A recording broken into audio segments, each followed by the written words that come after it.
Very welcome to our Clare Says No TTIP meeting. We're very privileged to have Barry Finnegan from Griffith College here come down from Dublin to give us a talk on it. Basically, you all know about TTIP, you know something about it, otherwise you wouldn't be here, but the truth of the matter is the bulk of the population has never heard of TTIP. And you try to explain it to them, they call you a conspiracy theorist.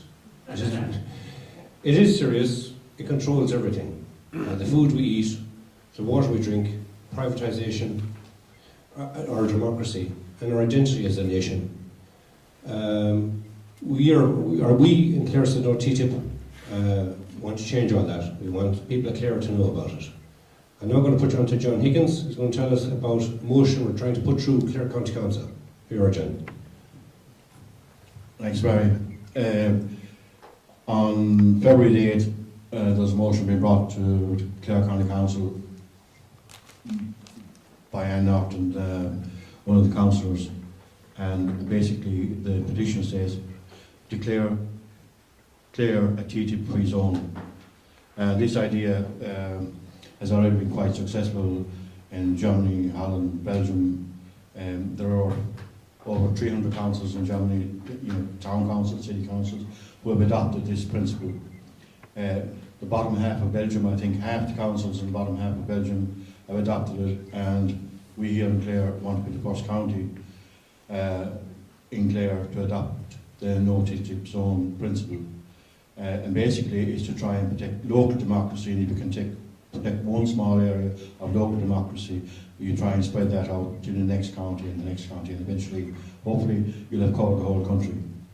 So there's a petition being organised with the help of Uplift, and I didn't have a whiteboard to put it on, but if anybody wants the link later, I can give it to them. And basically it's myuplift.ie petitions, declare Clare a TTIP-free zone, but I'll also be pushing it on Facebook, so you might come across it there. Anybody who wants to know more about that can talk to me after. No, it's a pleasure to hand this over to Barry Finnegan. It's just over a year ago, October, last 12 months, I first heard Barry talking about TTIP in Dublin, and I was delighted to have the privilege of listening to him, because he was probably one of the most knowledgeable people that I'd heard up to that point. So with no more ado, I'll hand you over to Barry. Thanks very much, and thanks very much to the Clare Says No TTIP for inviting me down here this evening, and believe me, it's a pleasure to share some and burden you with some of the burdens that's going on in my head, and give my wife a break at the dinner table. But I'm a member of an organisation called ATTAC. We're a pan-European organisation. There's about 30,000-40,000 members. It's called the Association for the Taxation of Financial Transactions for the Aid of Citizens. Very flashy name. And we're on ATTAC.ie, and I'm also the representative to the TTIP Information Network, which is a coalition of civil society groups, mostly based in Dublin, but hopefully growing around the country. Okay, well, basically I've been following the evolution of EU trade policy and these international trade agreements since 1997. Around the time of the Treaty of Nice and the Treaty of Lisbon, I did a lot of public talks explaining to people that the purpose of the Amsterdam 97 Treaty, the Nice Treaty and the Lisbon Treaty was quite specifically to take democratic control of international trade agreements out of the hands of national parliaments and to hand it over to the European Commission. Anyway, and here we are, and now I'm going to start off. The first thing about these trade agreements is I'm going to explain that there's TTIP isn't the only one. So just TTIP stands for the Transatlantic Trade and Investment Partnership. The people in favour of them call them the new generation of trade agreements. So back in the day, don't get me wrong, I have my coffee every morning, I have my banana at 11 o'clock, neither of them is going to grow in Ireland. I love international trade the same as the next fella. And so this new generation of trade agreements is a whole different and complete alteration of everything you and most people understand about the idea of trade. And the whole idea is that they introduced this new idea of investor-state dispute settlement. So to quote, if you want to read up more about it, there's a chap over in Canada called Gus Van Harten. He's one of the world's greatest researchers on this area. He says, it allows companies to sue countries, but not vice versa. before a tribunal of for-profit arbitrators insulated from judicial review, and he calls it a major transformation of both international and public law. What it does is it basically privatises the judiciary. And so the foreign company has a problem with an increase in the minimum wage, a ban on fracking, the banning of a particular chemical in food, and it doesn't like this. And so normally we go like, hey, I've got a problem with that law, I'm going to sue the Irish government in the High Court and see how we go. And the judge in the High Court is going to go, okay, the man has a right to make a few bob. The government has a duty under the Constitution and the laws of the land and the laws of the European Union to balance the right to make a little bit of money with the right of the citizens of a democratic society to have the rules and regulations that control the economic actions between people and huge corporations. And that those rules and regulations reflect the value system of the people of that democratic society. And if you're in business, you have to play by them rules. The whole purpose of TTIP is to throw that understanding of democracy out the window. That is why you don't read about it in the newspapers. That is why it is so difficult to get pro-TTIP people to speak in public about it. There are two types of people pushing this in terms of politicians. There are the naive, who believe that there's nothing new about this, and there are the incredibly devious, who are totally okay with the idea of ending the great 200-year struggle for democracy here in Europe. What it does is, it overthrows the cherished principles of democracy, the independence of the judiciary. And so, when you've got a problem with a government law, you go to the court, the judge is sitting there going, I don't care who wins this case, I've got a nice permanent pensionable job, I earn a lot of money, I've got a good job, I work really hard to be a judge, it makes no odds to me whether I win or lose. This arbitration is different, this ISDS is different. The arbitrator doesn't get paid unless he's arbitrating a case. They work on a case-by-case basis.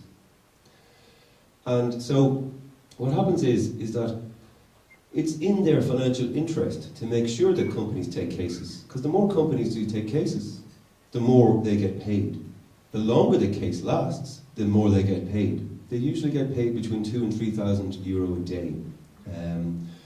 And so it elevates private companies to the status of a sovereign state, even higher than a sovereign state.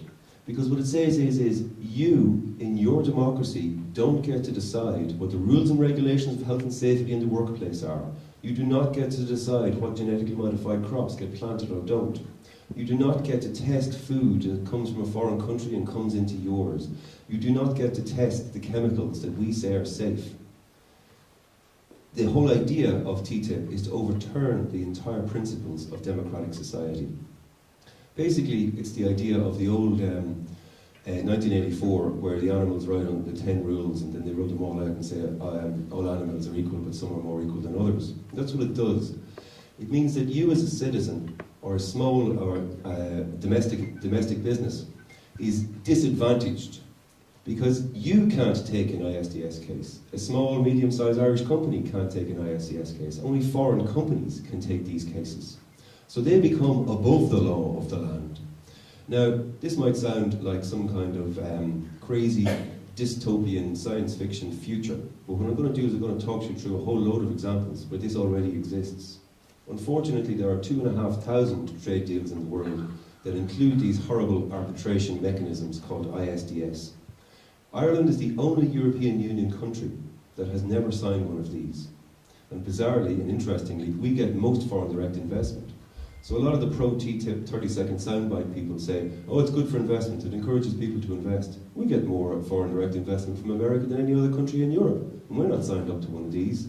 There's even United Nations research that shows it's actually a disadvantage, but that's another day's work. Small legal entities are equal, but some are more equal than others. So the basics, only companies can take cases. Only governments can pay compensation. Citizens and domestic companies are disadvantaged because it elevates foreign companies, big foreign companies, to above the law, and it overturns the principles of equality before the law, and it overturns the principles of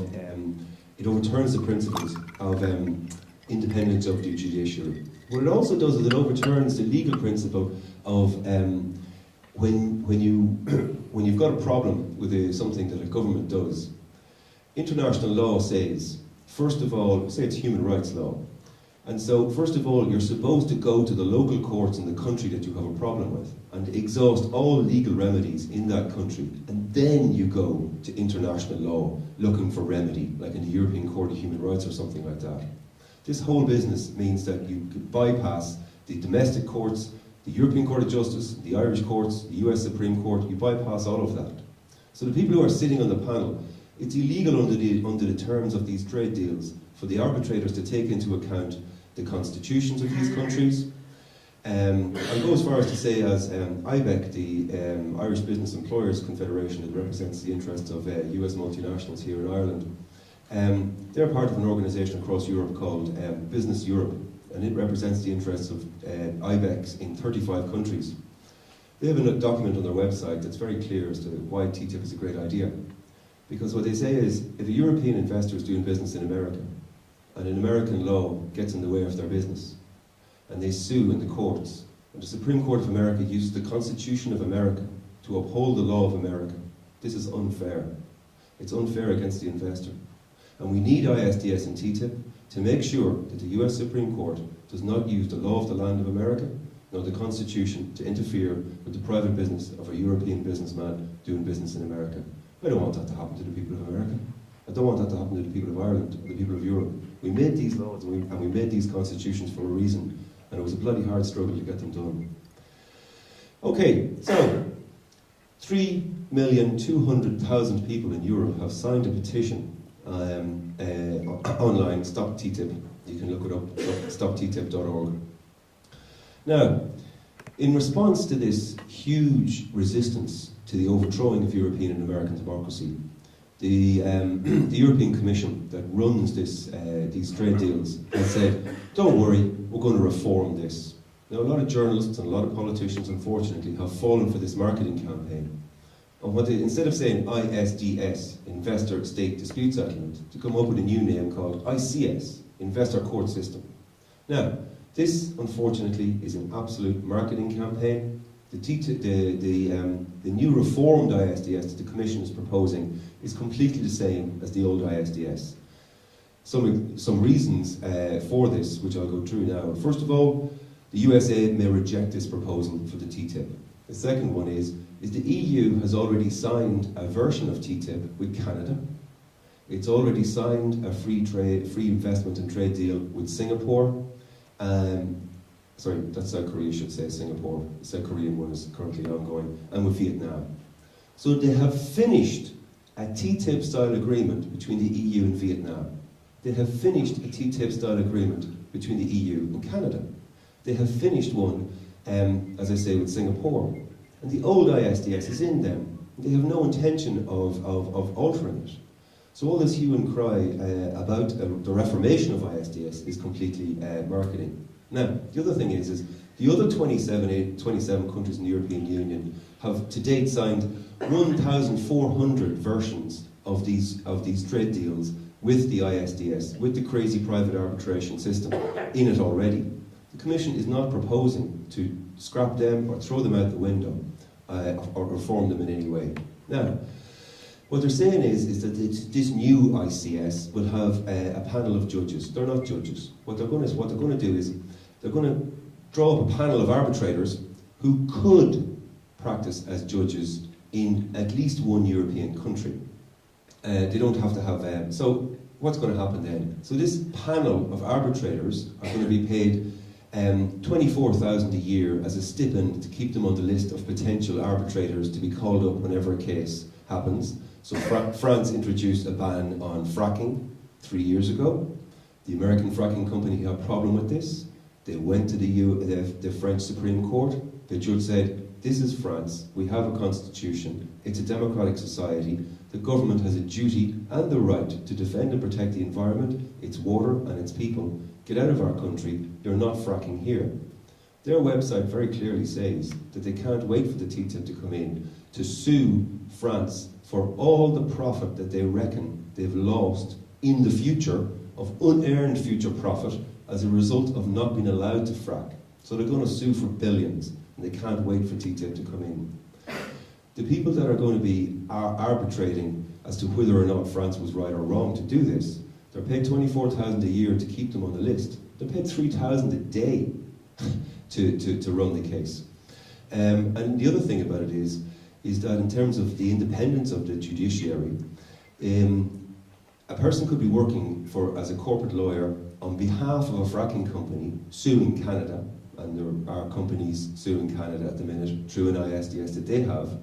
So 2 weeks ago he could be working as a lawyer arguing against Canada and for a fracking company, and in 2 weeks' time he could be sitting on the panel arbitrating a case, deciding whether or not France was right to ban fracking. Now the other thing is, nobody has come up with any evidence to show that Irish, European and American judges are riding roughshod over the interests of investors or business people. There's no evidence. And so this is one of the reasons why we're having such difficulty in the civil society coalitions here in Ireland and across Europe, trying to get these pro-TTIP people to come out and debate it in public. Usually they don't understand. Yesterday I was given a submission to the Oireachtas Joint Committee on Jobs, Innovation and Enterprise, alongside Slow Food Movement, Trócaire and the Irish Heart Foundation. The level of ignorance displayed by politicians was quite simply breathtaking. Intellectually they have not grasped what this is about. The only way they're going to grasp it is by us educating ourselves about it, emailing them, sending letters to the paper, and getting out in the streets and protesting and having bigger and bigger demonstrations and whatnot. The only logical reason that I can see for these ISDS is to quite simply overthrow the cherished principles of democracy and judicial independence. Now I'll go through these horrible examples. I could spend an hour talking about them, but I'll just give you 4. Chevron have done brought grotesque environmental disaster to whole swathes of Ecuador. There's entire areas of what was farmland or what was forest is now just toxic gloop. Eventually, a progressive government came to power in Ecuador and sued Canada for the environmental catastrophe that they had created. And Chevron were ordered to pay $19,000 million in compensation, 19 billion. Chevron had no intention of paying that. Ecuador in the early 90s signed one of these crazy free investment deals with an ISDS, with the USA, and let's just say ISDS, not IDSD, ISDS, and the arbitrator said, no, that's an unnecessarily restrictive barrier to trade, it's an unnecessarily meddlesome barrier to trade, you don't have to pay the money, even though the Ecuadorian People's Supreme Court said they could. Now Veolia is an interesting case. They own half the Lewis above in Dublin, and their website proudly says, veolia.ie, that they've got 10,000 water business customers in the west of Ireland. They're very interested in expanding their business here in Ireland. They're also very busy over in Egypt. They provide environmental services, waste collection, water, all kinds of things. Egypt signed one of these crazy free trade deals with the ISDS with France during the Mubarak dictatorship. One of the reasons there was over 2 million people protesting in the streets against the Mubarak dictatorship was because they wanted a minimum wage. So about 2 years ago, the new government said, yeah, we got rid of Mubarak, let's have a minimum wage.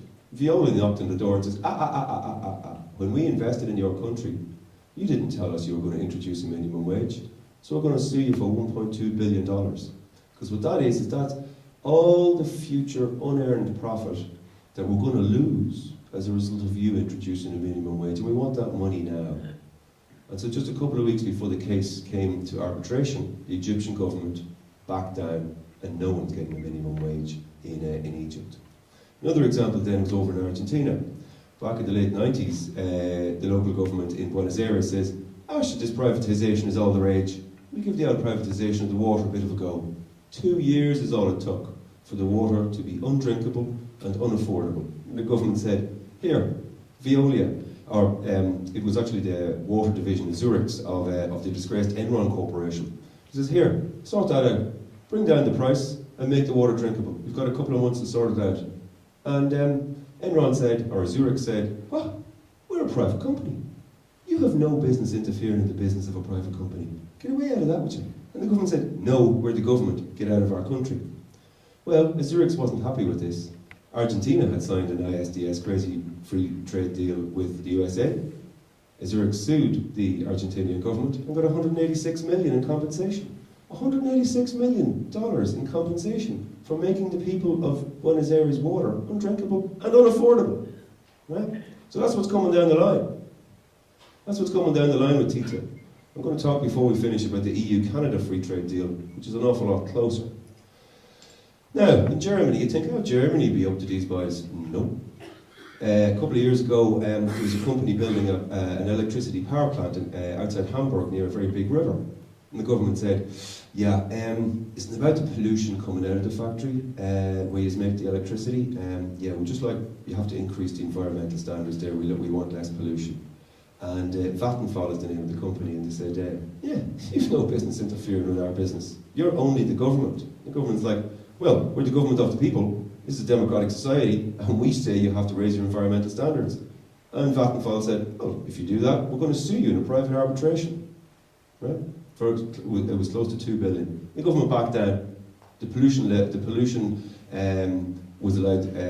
The decrease in pollution that the government wanted wasn't introduced, and the company was allowed to do what they want. But anyway, there are many, many more examples around the world of these hideous ISDS cases.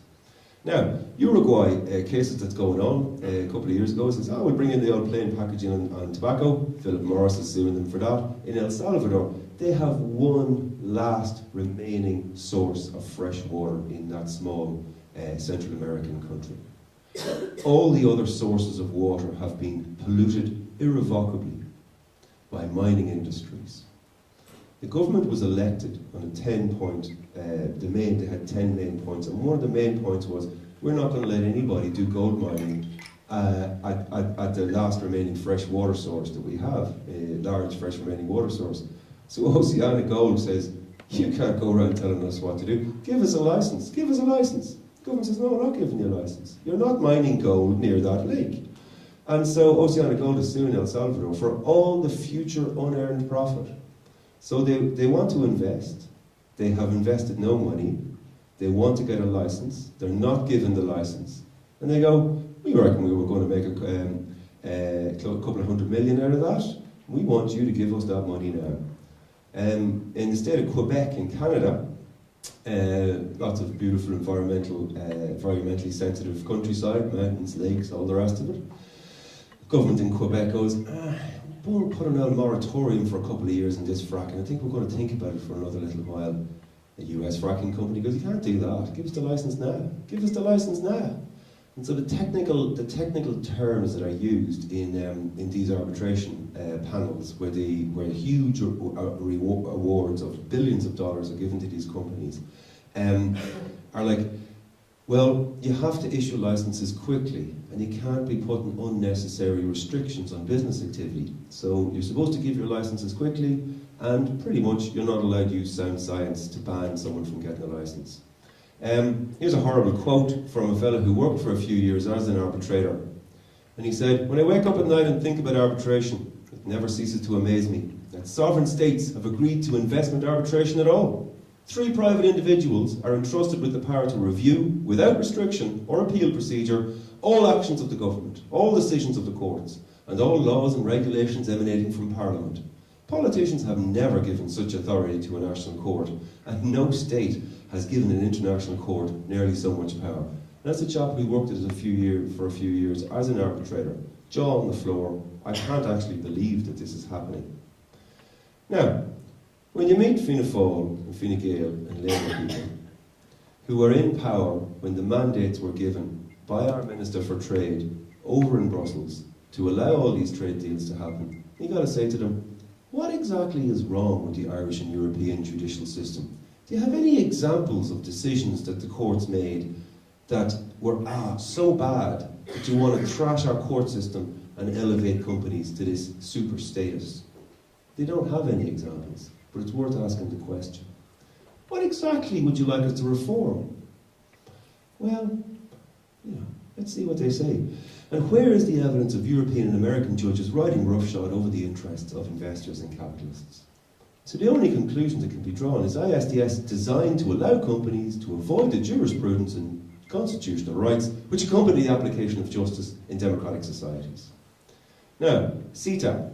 CETA is the EU-Canada deal. You think it stands for the Canada-Europe Trade Agreement, but it doesn't. It's the Comprehensive Economic Trade Agreement.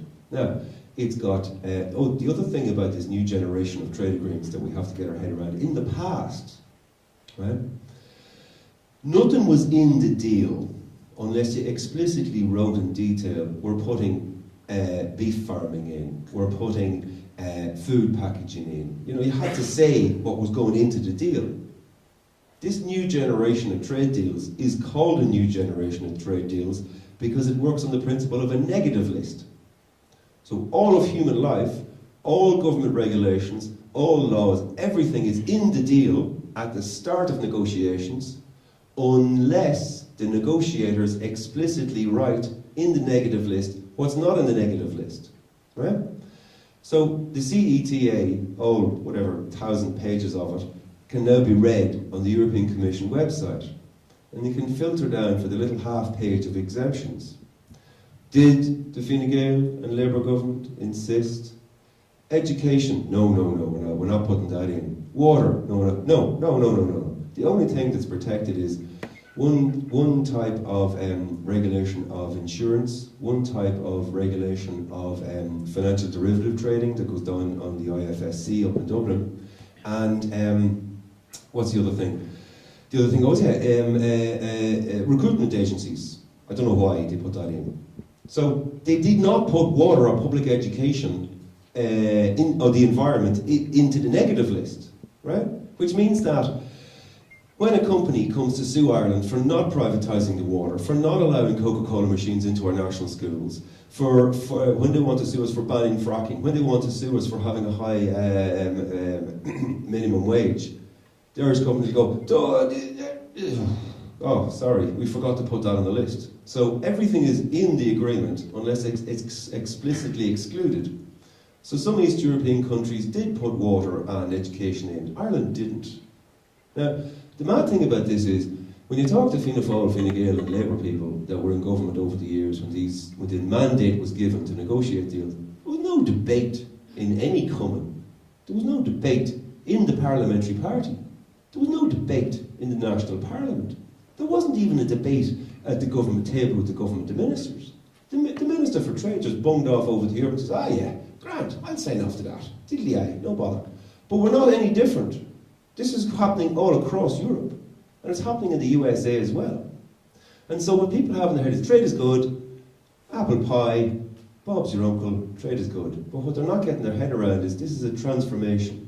So how is, now, the reason I want to bring up CETA is the Canadian deal is a done deal.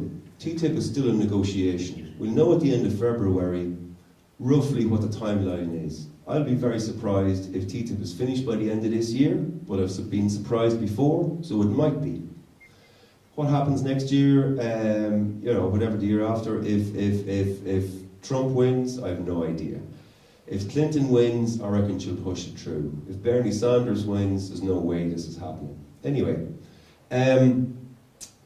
CETA, how is it going to be ratified? So it's going to be ratified like this. As far as the European Commission are concerned, all of these trade agreements are what they call exclusive competence. So this is going back to the technical details of what the purpose of the Amsterdam, Nice and Lisbon Treaty was that slowly they introduced manufactured goods, services, public services and investment were taken out of the hands of the 28 member states, and the exclusive right to finalise trade deals, to initiate and finalise trade deals with foreign countries, with the EU, was given to the European Commission. So, if it is an exclusive competence trade deal, on the, what is it? Is it the 13th of May? Yeah, it's the 13th of May. The 13th of May this year, the 28 ministers of trade and foreign affairs are going to be sitting around at a meeting in Brussels at the Council of Ministers. The European Commission go, here's CETA, have a vote. Now, for the trade ministers to say, no, we want to vote in our member state parliament.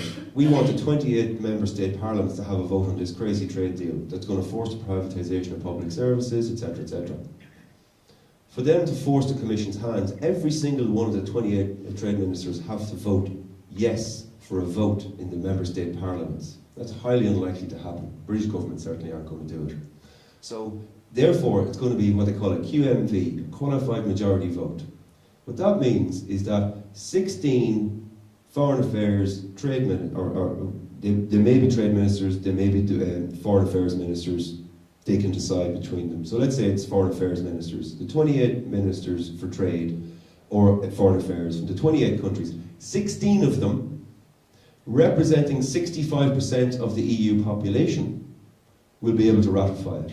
And then the text goes to the European Parliament, where simply 51% of the members of the European Parliament. And at the minute, you know, it's all up on the, I mean, I reckon right now they would get it. So we have a lot of noise to make between now and the 13th of May. And then when the vote, if it does get through the Council of Ministers, which I think it will, it's still a work campaign, but that we let the people in the European Parliament know you're never getting elected again if you vote for this deal. If it is a mixed agreement, which the Commission says it's not, it goes through the Council of Ministers, and then it goes through the European Parliament, and then any one of the Member State Parliaments could block it. Anyway, so that's the way of ratification. Oh, there it is, there, 13th of May. This is straight from the European Commission website. Foreign Affairs Council, Council decision on signature and provisional application of the EU-Canada Comprehensive Economic Trade. Now, what does that term provisional application mean? A lot of these trade agreements over the last few years have provisional application. So what happens is, once, for some of, not for this one, for some of them, when the ink is dry on the deal, before your Parliament votes for it, it's automatically brought into law for 3 years. So, if the 28 foreign ministers over in Brussels, if 16 of them, representing the big countries and a few small ones, vote yes for this, it's automatically going to be the law for at least 3 years, even if the Parliament in Brussels votes no. So we're going to see a raft of ISDS cases. France is going to get hammered on fracking, we'll probably get hammered on water, and there's a whole host of horrible cases coming down the line from it. Now, the next thing, the selling points on TTIP. Don't worry, sure isn't it economic growth, we'll all be grand. No, it's not. So the European Commission, in their infinite wisdom, employed a private company in London called CEPR, the Centre for the Economic and Policy Research. Very well respected research agency, research company. They worked out that even if all of the regulations governing health and workers' rights and everything else was got rid of, as per the TTIP dream, that we would get 0.05%, best case scenario, worst case scenario 0.02, best case scenario 0.05. That's 1/20th of 1% economic growth, which is absolutely tiny in comparison to, you know, what we normally hear, 1%, 2% economic growth. What they then did was they gave the report to the European Commission. The European Commission got that figure and multiplied it by 10 to represent 10 years, and in the summary at the beginning of the document, which is all journalists ever have time to read, they went, ooh, 0.5. So 0.05% economic growth multiplied by 10 is 0.5. And you think, sure, at least these lads over in Brussels know what they're doing, not like our lot. Well, no, they don't. Our main man, Karl de Gucht, who was the last EU Trade Commissioner, he's the boss of the TTIP talks. January 2014, he's in an interview with a German investigative journalism show, and the man says to him, so, Mr. de Gucht, tell us, what are the advantages of TTIP? Oh, economic growth, he says. How much? Oh, 0.5%, he says. That's the 10-year figure. The annual figure is 0.05. You know what he said? Can we stop the tape? And then one of the journalists filmed what went on in the room with his mobile phone. And Karl de Gucht is there with his little half-reading glasses, berating civil servants to pull folders off the wall. And he's there in his head going, 600 billion multiplied... Yes, I see what you mean, it is 0.05. So the main EU negotiator cares so much about EU democracy that he didn't even read the report that he commissioned, and he only read the executive summary. Right? So when our politicians come out with ridiculous clangers, it's not because they're gone being Irish politicians, it's because they're gone being European politicians. These lads have spent their entire careers doing what's right by the banks, doing what's right by the richest people in Europe. And so what's happening is the civil servants in Ireland, the civil servants in Brussels, are each negotiating on a tiny little piece of the agreement, and they're not looking at the overall agreement. And the main politicians driving the interests of the huge corporations aren't reading the reports that they're writing themselves. Oh yeah, they used to have this other... The great thing is that this has been exposed as a result of campaign groups across Europe, by protests, by letter writing, by emailing, by ordinary citizens just like you, sending letters to the paper, harassing politicians, and they realised, game's up on that marketing campaign, so they've stopped using that one. The other one they used to use then was, don't worry, everyone will get €545. That works out at €2.62 each extra per week as a result of the advantage of giving up all our democratic rights, workers' rights, public services, etc. Anyway, it's an absolute disgrace and makes no sense. So, jobs. Oh, don't worry. No, the TTIP will bring jobs. It'll be great. No, it won't. It's the old joke of how many economists does it take to change a light bulb? None. If the light bulb was broken, the market would have fixed it. Anyway, thank you. I sometimes tell economist jokes to my students and they never laugh, so I think I should learn not to tell economist jokes at public talks. But anyway, the big thing about economists is they start to, let's assume. Anyway, you'll see what I mean in a minute, hopefully. So, how do they calculate the benefits of these international trade agreements so that they know they're so good for us? Well, they use this calculation method called blah, blah, blah, blah, blah. It's called computable general equilibrium. It was designed back in the 60s and 70s by economists. And the people who designed it said, this should never be used for public policy. This is just for policy wonk economists. This is not to be, you shouldn't base government policy. Anyway, we now do base government policy on it. So what computable general equilibrium does is all the regulations that protect workers' health and safety in the workplace, that protect consumers in what they eat, etc., etc. All of these are costs to the business. So every time a business has to, abide by safety regulations, those costs are all added up together. And if you take those costs away, you add it to your to the size of your economy, and they're seen as benefits. And they're seen as economic gains. Even though we know that we've got the evidence to show that the best regulated societies in the world with the highest provision of public services, with the best regulation of public services, with the highest standards of safety and work, these are the countries that generate the most economic growth. So it's counterintuitive, the whole thing. Anyway, like I said, there's a lot of benefits to regulation. The other thing then that it does is that even their own report says that 0.6% of jobs will be lost.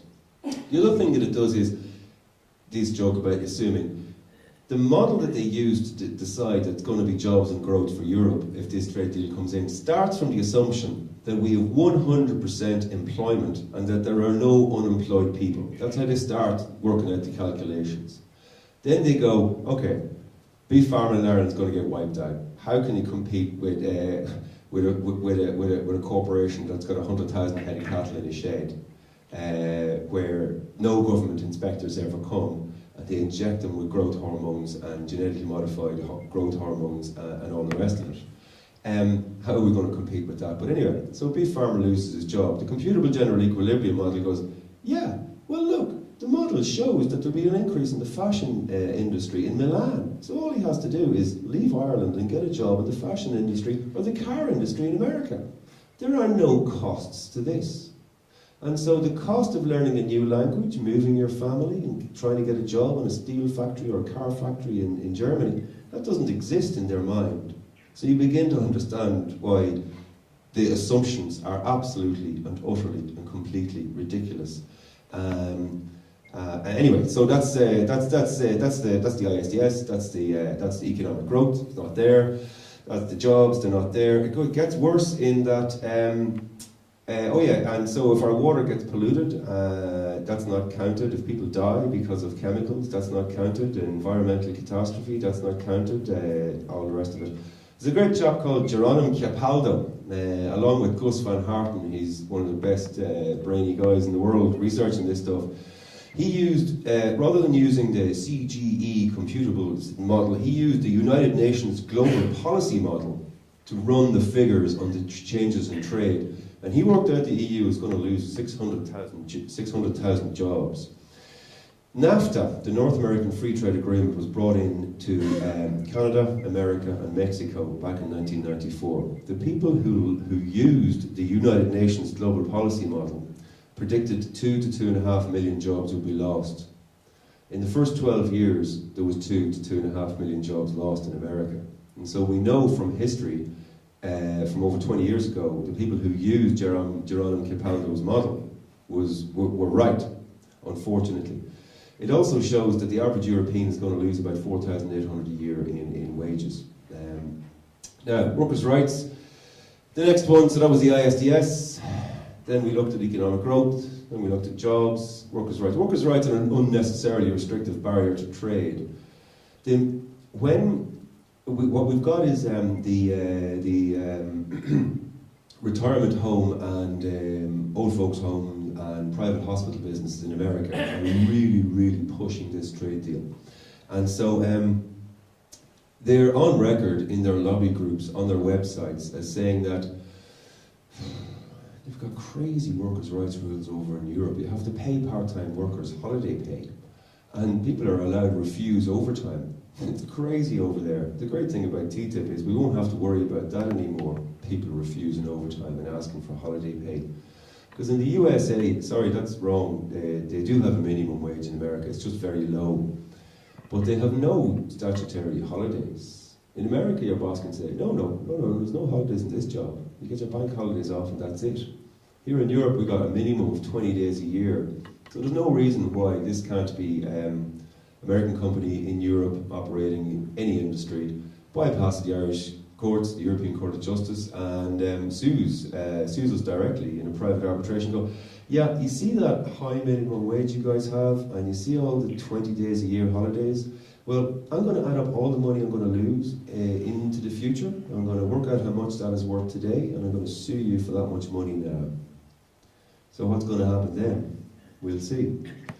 And so what the ISDS panel does is, are the regulations justifiable? Are they definitely in the public interest? Are they least burdensome? What about fairness and equity? And a lot of the time in the successful cases that are taken, don't forget, one of the points I want to make is that of all the money paid out of these private arbitration ISDS panels in the last 25 years, 95% of those billions of dollars in compensation has gone to corporations that have an annual turnover of more than 100 billion. It is 100 billion. 10 billion. They have an annual turnover higher than 10,000 million. And so 95% of all the money that's been paid. So these private arbitrations aren't for small and medium-sized businesses. The average cost of one of these cases is between 8 and 10 million to take the case, right? And as I say, 95% of all the money that's been paid out has been paid to corporations that have an annual turnover of higher than 10 million. And you know, we're reminded of the Veolia case. And Veolia are, they're working away in Ireland. I'm sure they certainly have their eye on our water. But anyway, safety last, the precautionary principle. Now, the Americans say they use the scientific method to decide what is and is not safe. Unfortunately, that is actually the pseudo-scientific method. And what the so-called scientific method is this. Hello there, you've got the strange chemical in that plastic wrapper on the packaging, or I see you've added that strange thing into the food you're making. Government says, what about having a look at that? Oh, don't worry. We've used the scientific method. What's that then? Well, we employed our own scientists. They did the research. We didn't publish the research. We didn't get it reviewed in a peer-reviewed academic journal. We didn't even let our scientists see each other's research. But we reckon it's safe. That's all right by the government. That's the scientific method in America. Now, it sounds brilliant, but every time you hear the word scientific method, you want to think pseudo-scientific method. In Europe, we use the precautionary principle. The precautionary principle is going to be finished as a result of these trade deals. So what we do is, Most scientists reckon that stuff causes cancer. Listen, we're just going to use the precautionary principle here. We're not going to let it go. We'll come back to us with more research and we might give it a look in a few years. 1,328 chemicals are banned from cosmetics in Europe. Because on balance, we reckon, using the precautionary principle, that they cause cancer and other heinous diseases. 1,328. Guess how many is banned in America? 11. 11. So when we're talking about jobs, this moves us on to the next section of regulatory harmonisation and regulatory recognition. Again, it's like trying to learn a new language, getting your head around these deals. So, when it comes to standard and beef farming, when it comes to workers' rights, when it comes to GMOs, when it comes to chemicals in cosmetics, one of two things is going to happen. We're going to get regulatory harmonisation, so Europe and America agree to have exactly the same standards. That's going to mean us bringing down our standards to their level.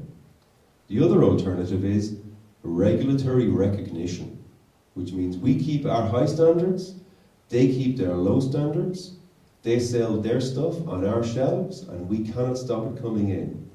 So you have a big factory over in the north of Italy, you're making lipstick, mascara, whatever it is. What are you going to do? You're going to shut the factory down, kick the workers out the door, bring your money over to America, build a cosmetic factory over there, pay the workers less money with less union rights, less health and safety protections, pump the chemicals in, and sell the same cosmetics back to Europe. Hey, you've got those crazy chemicals. No. We've got regulatory recognition. And so, big government red tape getting in the way of business. What big government red tape is, when stuff comes into Europe, we go, whoa. We want to test that. Oh, it was tested in America already. We're going to test it again, because we don't believe you. And anyway, you're a business. And anyway, it's the scientific principle. The government doesn't test the stuff. The private company that owns it and makes it tests it. We want to test it ourselves. That's going to be outlawed, because businesses and lobby groups and politicians reckon that's irrational, and it's costly, and it's bad for business. We have hundreds of cases where stuff that was supposed to be X actually turned out to be Y. There's loads of examples of shiploads of grain coming from America to Europe, labelled GMO-free. We test it, and it's genetically modified. Oh, is it? Oh, sorry about that. So the idea is to stop us testing stuff coming into Europe because it interferes with private business. And that's regulatory recognition. So a big job the farming industry has here in Ireland is deciding, which are we going to go for? We're going to go for regulatory recognition, in which case their hormone-filled, chemical-intensive, capital-intensive, massive factory farm industry stuff is going to come over here and we can't stop it. How are we going to compete with that financially? Are we going to go with regulatory harmonisation or bring our levels down to them? So that's a big question that we have to decide. Obviously, it would be nice to reject both of them. Anyway, that's the capital moves to where standards are lowest. And we know this because people who use the United Nations Global Policy Model predicted in 1994, before the North American Free Trade Agreement came in, that factories producing food in the USA would up sticks, cross the border to Mexico, no government regulation, no government inspections, lower wages paying conditions, cheaper unit cost per kilo, and sell it back into America. So you got a 236% increase in agricultural exports from Mexico to the USA. 40% of farmers wiped out. 40% of farmers have been wiped out in 20 years after NAFTA. That's the plan for Europe. American farms are 16 times bigger than European farms, and Irish farms are a lot smaller again. And so the idea is that it's inefficient to have small farmers. It's inefficient to have farmers, let's face it, with less than 1,000 hectares. And that's the plan anyway, unfortunately. But like I say, it's good to find out. There's the big one now, is neonicotinoids. What? The neonicotinoids. You may have heard of this thing called the colony collapse disorder. 80% of the food that we eat as human beings is pollinated by bees. What's been happening over in America is the bees have been dying in there millions and millions and millions. And they don't know why, and they can't work it out, and it's a bit of a mystery, and it couldn't possibly be the introduction of this new chemical. It couldn't possibly be. But 5 years ago, France says, oh, enough of this, we're banning neonicotinoids. Within 2 years, our bee population started rising. 2.5 years ago, the EU introduced a moratorium on neonicotinoids, and thank goodness last summer the bee population started rising again. One of the key objectives of the chemical corporations in America and the US government is to destroy our precautionary principle, which means it'll be illegal for us to ban chemicals like this. So let's look into a world where we can't pollinate our food with bees. Truly horrific. The abuse of the precautionary principles, says CropLife America, the lobby group for the Monsanto and the other chemical corporations. They say the categorization of chemicals as endocrine disruptors currently taking place is highly problematic, and it runs counter to the science-based risk assessment approach used by the Environmental Protection Agency. Anyway, yeah, I'll just go on cover the climate change.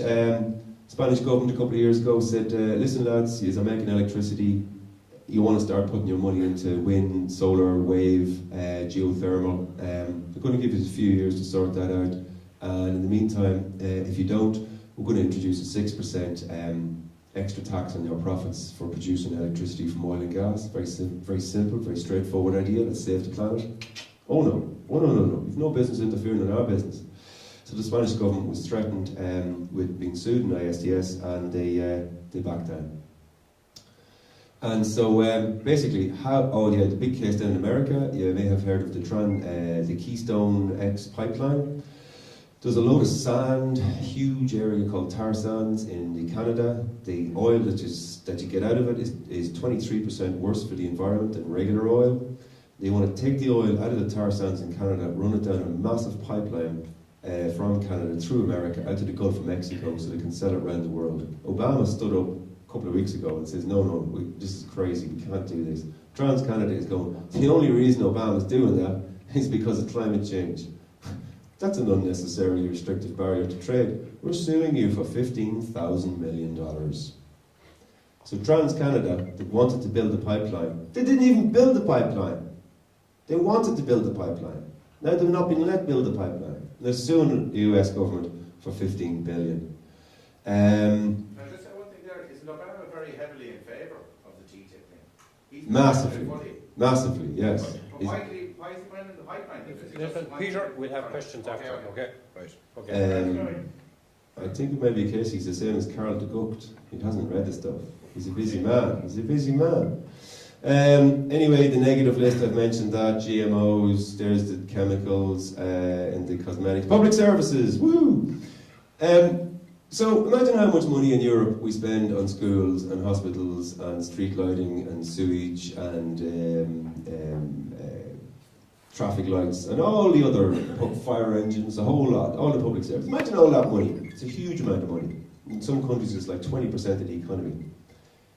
What a terrible, inefficient thing having public companies that are owned by the people. So the adults in a society decide to chip in our money together and provide a little public service for ourselves. Schools, hospitals, water. Lovely idea. Sounds like a democracy. The idea is that it's going to be illegal for the government to operate public services. And so what the idea is that, don't worry, public services are protected. All right, let me have a look at that. And you read the European Commission press releases very, very closely, and you look at the words they use. And then you go onto the website and you look at the big version of the document they're using. Aha, okay. So the only public services that will be protected are non-economic services. So it has two criteria. One, no fee can be charged to the citizen for the consumption of the service anywhere. So we pay for school books in schools. That's education gone. Supposedly they want to get us to pay for water. That's gone too. You pay when you go into accident and an emergency. That's gone too. So rule one, it's not protected if it's a public service that any fee is charged for. Number two, nobody can be providing that service, similar service, from the private sector. You have to privatise it. You have to hive it off to the public sector. farming. There's no way Irish farmers can compete with industrial scale factory farming in the USA. And we know this from the horrible figures that we've seen with the decimation of farming in America since 1994. Resistance, thankfully, is fertile. What do people do when they're under threat? They get together, they organise, and they fight back, and they build a better society.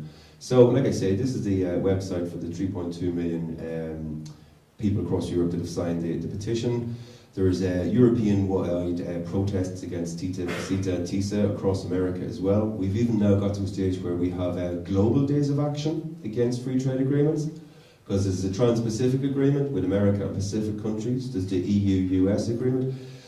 China has just finished signing one of these with Australia, so Chinese workers will now be able to go to Australia and not be burdened by the red tape of workers' regulations. Chinese workers will be able to go to Australia, work for a Chinese company, and have no labour rights, no access to the labour courts, and work under Chinese law. There's another deal called TISA, the Trade and Services Agreement. The EU is negotiating that on our behalf with 28 other countries, and that's the key objective. So if you're a migrant labourer tired of being hamstrung and oppressed by big government red tape, don't worry. You can come from Vietnam or Bolivia and work as a hospital cleaner for a subcontractor in the Mater Hospital and not have to worry about workers' rights, because you won't have any. And this is the plan. This is the plan. In January there was 50,000 people over in Berlin, and in October there was 250,000 people. We are not alone. We are the people. We are everywhere, and we are not going to go away. So, what does TTIP do? It destroys democracy, privileges corporations, attacks workers' rights, ensures climate change, wipes out small farms, privatises public services. Oh, and it wipes out small farmers again. Sorry. Anyway, people power undefeated. Thank you very much.